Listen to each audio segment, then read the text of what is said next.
Heyo everybody and welcome back to another episode of ClericCraft Origins. I am Cleric. How's everybody? I have a profuse apology to make to my public. It has been far too long since I've gotten a video up, and yeah, I have some reasons, but before we get to that, you will all be excited to kind of see where I am here, and also that I have a mini map up in my top right corner there. Um, it should help everybody kind of visualize and see what's going on here. We are in the Dragon's Teeth, and this is where we will be working today. As you can see on the map, I've got a beacon set up there. So we should have haste 2 at certain points. But anyways, I actually need to move that maybe down there at some point. We'll see. But this is where we're going to be working today. I have some cool ideas for this, and Luna, who is around here somewhere, who is the resident keeper of the Dragon's Teeth, uh, yeah, she's here somewhere. She's asked me to work on this since nobody gave me any feedback whatsoever on what they wanted me to work on the last video. So thank you all for nothing. I'm kidding. Um, but we're gonna work here. Luna's asked me to do some work. She'd like to get set up in here, and I have some really, really cool ideas in mind. We're gonna see how we can get them to work. Also, today's going to be a lore episode. I've gotten a lot, or I've done a bit of writing for the lore of my faction, Etheria. And I'll read that while I'm doing some clearing and some building and some things. And so you guys will get to experience a little bit deeper what and who Etheria is as a people.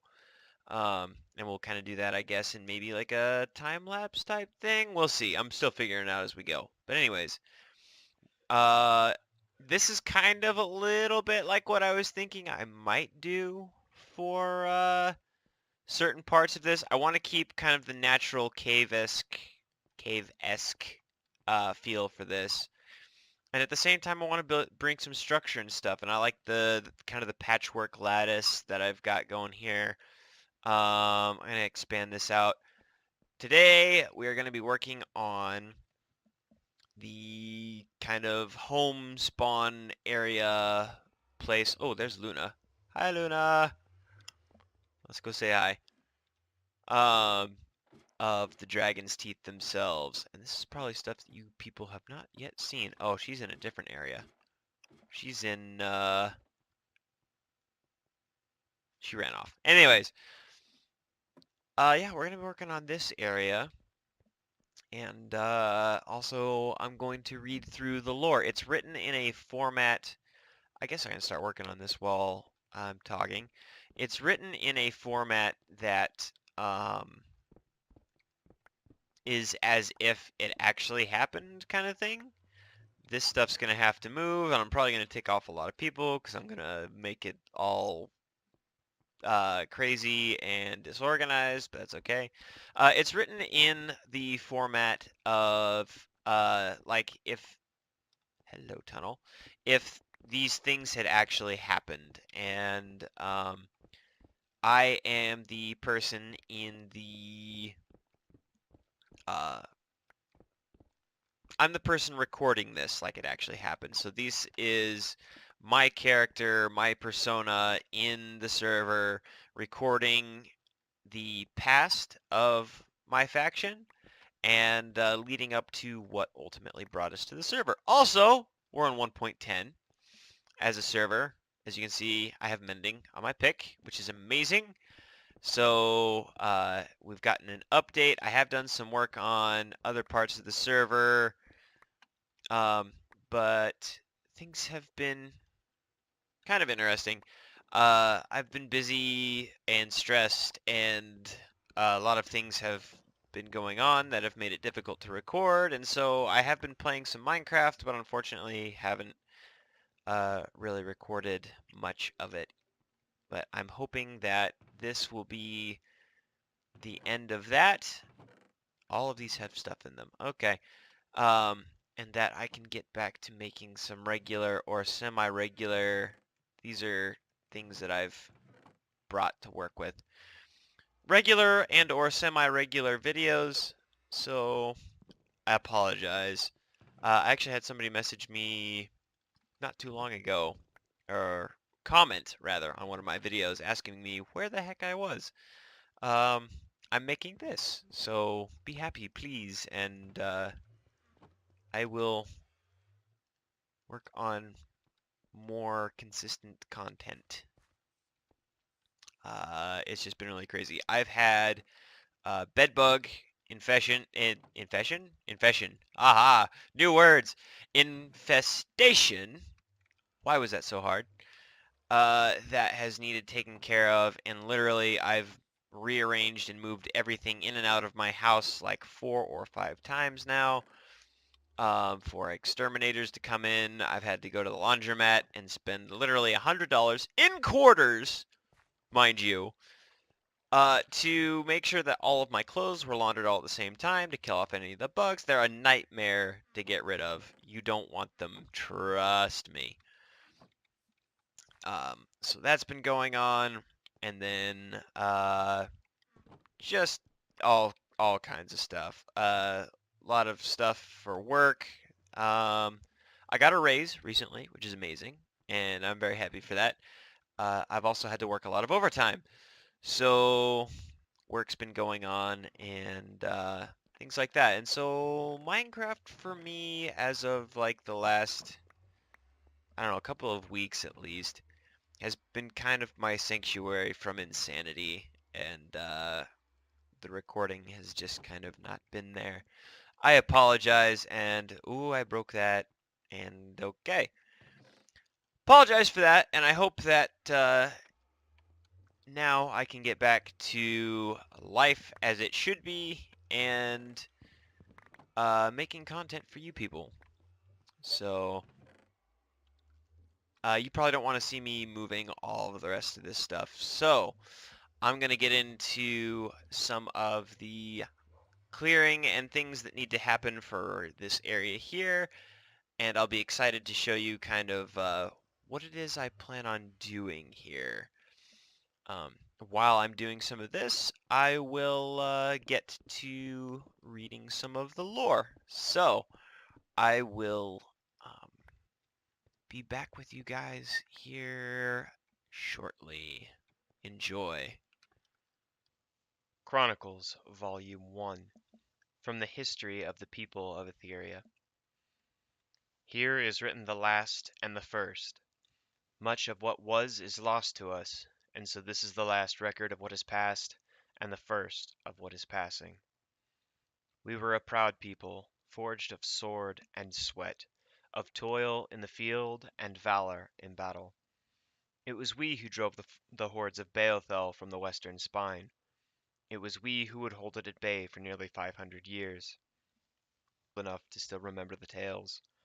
Stories still whispered of the deeds of our king, Lord Thria, and the battles won and lost. Myth still tells of weapons once wielded by our forefathers, endowed with power and buried away in long-lost tombs. When first we came to the west, 9 beacons were lit to hold back the darkness. 9 cities were built under our king, the 9 realms of Owen. Once a nomadic people, we built sanctuaries of stone and oak. Of our 9, the most ancient was Therian, whose walls towered above spruce and birch alike. This was the seat of our power and the throne of our king. Built in the valley of a long-dead volcano, its walls crested its peak. In the dying fire of the day, poets would call it the City of Fire, or Andul's Flame, whose heights it had been built upon, its bastions and battlements resembling the rivers of heat that had once run from it to cover the land below. The second was Glaraz, built of stone and mortar and carved into the roots of the world. Its forges bore our wealth into the world, and its hammers rang in the making of our arms. Here there were no grand battlements, but instead 6 obsidian gates, each holding aloft great doors of rock and steel. Overlooking these were great crossbows wielded by men whose lineage had been dedicated to the task. The third was Talthos, whose great library would bring scholar and mage alike to discover and add to its walls, a place of learning and science where many mysteries were unraveled and recorded. These were the sovereign three of our nation, and places of our greatest strength.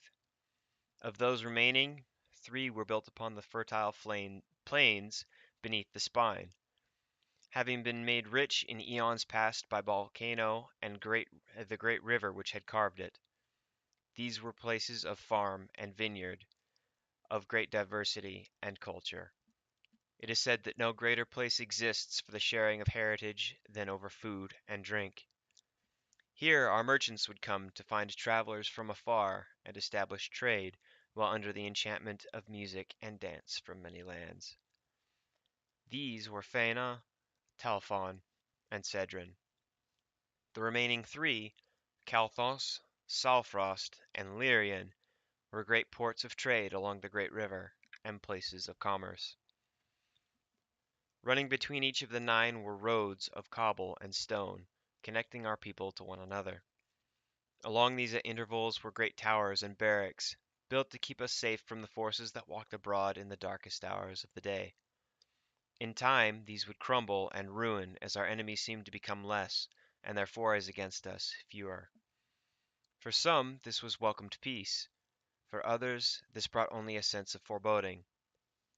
These were quietly pushed away as simple misgivings.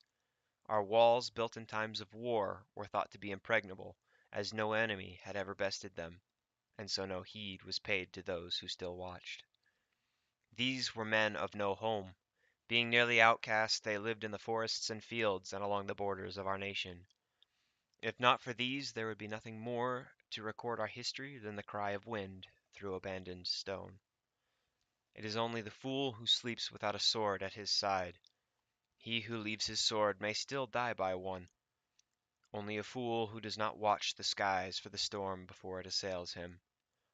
In our comfort we neglected our watch, and our walls would not save us. Walls of stone have no eyes to see the shadow at the gate, its towers no voice with which to call the guard from their post. Woe to those who never heard the cry the stones could not voice. Their blood was shed, the veil spread, for spirits left to wander. Okay, so this is kind of the basic idea, I guess. I've got a lot more to do to the ceiling. I kind of want to do sort of what I've done on the floor here. You've got your lighting, which is somewhat hidden, but still kind of stands out. I mean, so this is going to be an interesting combination of visible lighting and like semi-hidden lighting. Um, so this floor is going to be our main design. I'm going to add, I think, some more stone brick and maybe some cobble and things into it. We'll see. I want to make it look interesting, and this will be kind of our basic road design for this area as well. I need to put some more glass panes in there. But this will kind of be our basic floor slash road design. I'm going to throw that guy there. Um, and it'll be a little bit sparser for open courtyard areas-ish like this. And then I want to have kind of like these places like I'm going to build a building up this way that will have several rooms or several levels in it. Um, and it'll kind of be like a pagoda, like a round pagoda-ish tower kind of thing. I don't know. It's going to look interesting. I've got a picture of it in my head. I can't really figure out how to vocalize it right now, though. Um, yeah, very much still kind of keeping the cave. I need to add leaves, and I've got a bunch of end rods that I'm going to use, and we're going to use some glass panes, and it's going to look really magical, I guess you could say. I want to get rid of all the torches as I can. I'll kind of give you guys, I guess, a walk around of what I would like to do. We're going to, so, Amagi just found squid. Hi, Amagi. Yay! So that is gonna need fixed. Do I have any? Yes, I do. Okay. So this is going to, I still gotta figure out how to make this look better, but this is gonna be kind of like a diagonal gate kind of thing. And we're gonna bring all of this down by one level. And we're gonna have the path kind of come this way, and kind of like it does now. There's gonna be all of these little farms and these interesting things to find, but the paths are gonna be a little bit better. As you can see, this is kind of this is how it looks at the moment, and it's really cool and it's fun to explore. Doesn't look pretty, so we're gonna prettify things, and yeah, we're gonna. So this, let's see if we can get a good view of this from over here. A lot of people on tonight. So, all right, I built up that, and I'm gonna kind of curve it around this way so that we can incorporate some of that farm area into it. And then this is going to build itself up probably to like right there and then roof off. I like the bridge going above it. And we'll probably have some catwalks and things running around the outside of this as well, but I want the majority of things to be inside. And then we'll probably have like another tower-ish thing going up that way, and a lot of paths and things running through here. This is really kind of the only area that I've done any planning with as of right now. Obviously, I want to make this very pretty in here and very functional, since the portal, which we'll figure out how to incorporate here soon, is right there. I might move that up or down depending on what needs to happen here. Yeah. Anyways, so that's the general plan for here. Unfortunately, I'm kind of running out of time for today, so I am going to chuck a bunch of this into here. What can I put away? And then I'm gonna kind of do a bit of a tour, ish thing. We're gonna go back to Deltheria, the capital of my faction, and I'm gonna do a little bit of a walkthrough and show you guys some of the things that have been going on there. And while I'm doing that, I will extra, maybe not extra, we'll end with volume 2 of Chronicles. So, I hope you guys enjoy, and here we go. Chronicles, Volume 2. From the high western walls of Therion was first seen the storm that would destroy us. The beacons we lit to protect us also served as a sign for the rest that all was well, each being within sight of the others. A great dark cloud had found its way inland from the sea and marched up the great river towards our borders. Wind and rain lashed our cities, but no one paid it any heed as it battered against our walls. Lightning would now and again rip the skies into chasms of light, and then leave it in ever more oppressive darkness. Then the horns began to sound. It had been 100 years since those horns had been heard, and their sound seems to stun all who heard them. The world slowed, and it seemed as though time forgot to follow its clock. Legs moved slower, even as men ran to see. The westernmost beacon had fallen. Braving the storm, soldiers and the men of Owen ran to the walls, the tempest beginning to scream as it whipped through the battlements, as if voicing the fear that had begun to spread through the city. Lord Shreya, reaching the walls, immediately turned, yelling for a rider to be sent. Before the words had left, the second beacon fell, and the third. Above the sound of the ever-heightening storm, the first deafening peal reached us. The beacons had been forged by men who told of places of fire and rivers that burned. They had brought these from the depths of this abyss, and had set them to guard us.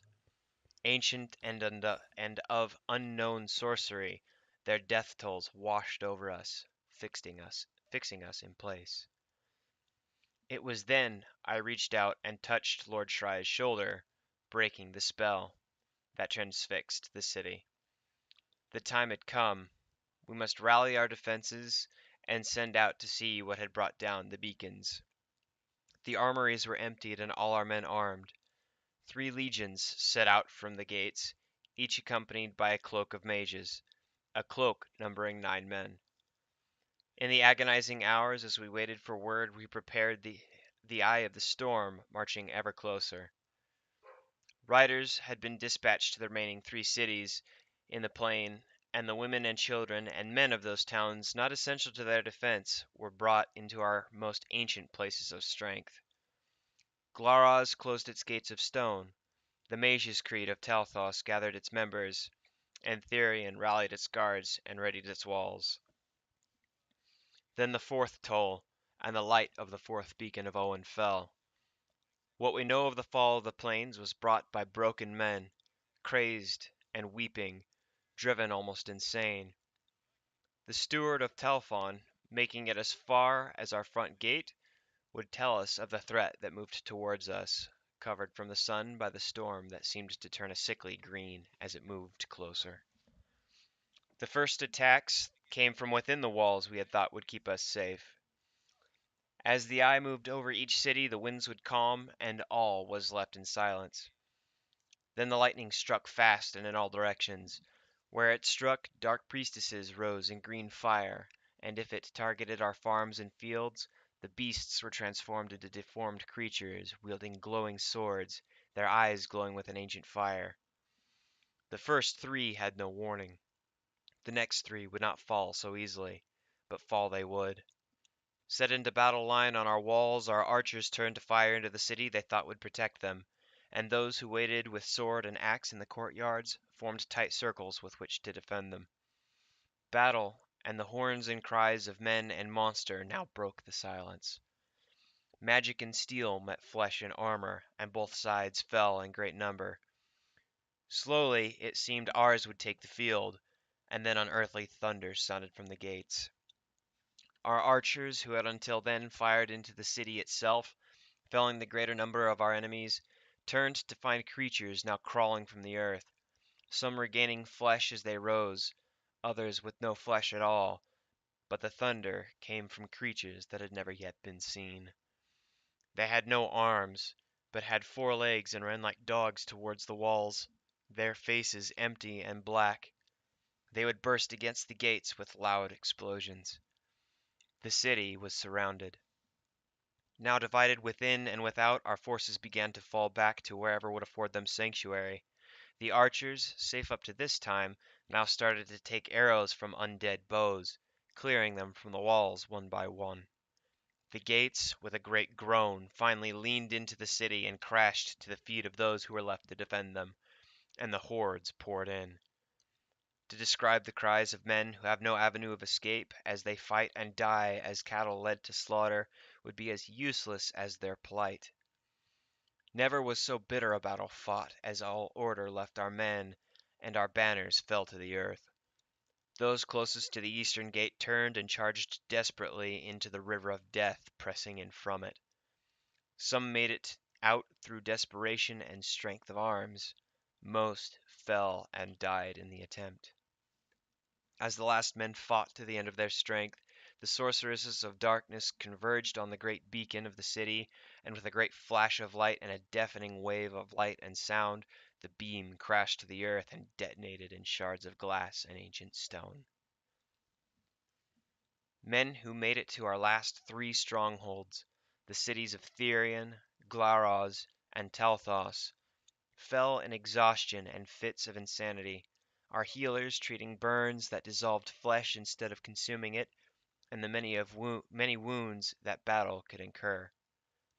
At this news it was a very strained calm that was kept in Therion. It seemed only the strength of our king and our mages in confidence and calm kept our people from running in fear. What they did not know was that even we were afraid. Before an arcane disease claimed him, Freyan, the steward of Telphon, whispered a name. Belthol, the sorceress of our fathers, had led the attacks that had undone hundreds of years of peace. Not even our eldest scholar or mage knew how she had kept the march of time at bay. There was not one who wished to find out. There would be no time to bury the dead, and so here I now record.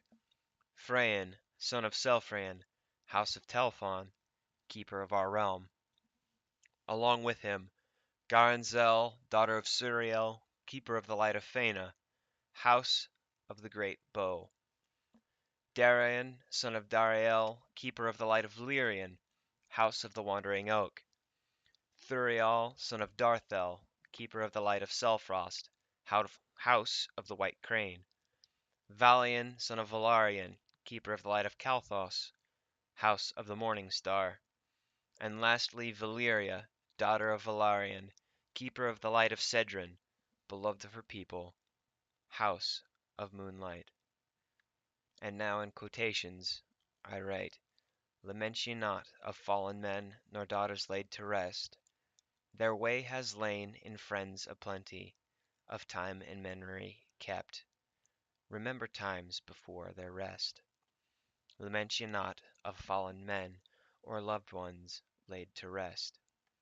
A song taken from a time of peace in celebration of life lived and past, sung by a daughter of the house, a relative, or a friend who mourns their passing. It reminded our people of joy and hardship, and helped us to celebrate passing the veil. Well, I hope you guys enjoyed the episode. Uh, as you can see, there's a lot to do. There's a lot more that I have done, and there's a lot left to show, and always exciting things going on. Again, thank you guys very much for your patience in letting me take some time away from recording and things to kind of, I don't know, get life back under control, as it were. And I hope to get these out more often. I have a lot of fun doing them. If you like the video or you like the lore, I should have a link to the blog, if I remember to put it in, below in the description. If anybody is interested in going to see that, follow me there, kind of follow along with any of the lore. Um, and hopefully you guys enjoyed it. Story time with Cleric, as Luna would call it. And if you enjoyed the video, please like the video. It helps me very much. It helps me know what exactly you guys enjoy seeing, what exactly you guys would like to see in the future, etc. If you liked it even more, please subscribe, as it gives me a huge amount of motivation not to be late on my videos. I am talking to you people. Hang on, hang on. Wait for it, wait for it. There we go. I need help with my motivation occasionally, as you can see. So, please subscribe, like, comment, and I'll see you guys in the next time. Peace.